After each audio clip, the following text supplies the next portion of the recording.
नमस्कार.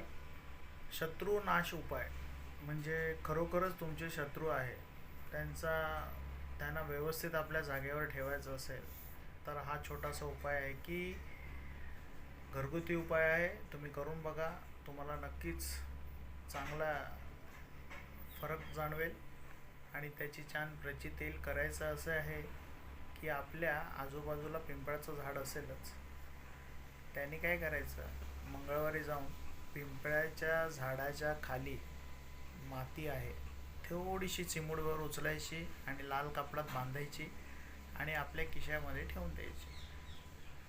आणि जसं तुम्ही माती ठेवली तसं जसं त्या शत्रूचा म्हणजे जो काही तुम्हाला त्रास होतो आहे त्यांची कमतरता कमी होईल आणि तो तुमच्या आजूबाजूला सुद्धा दिसणार नाही आणि तो तुमच्या आसपासही भटकणार नाही.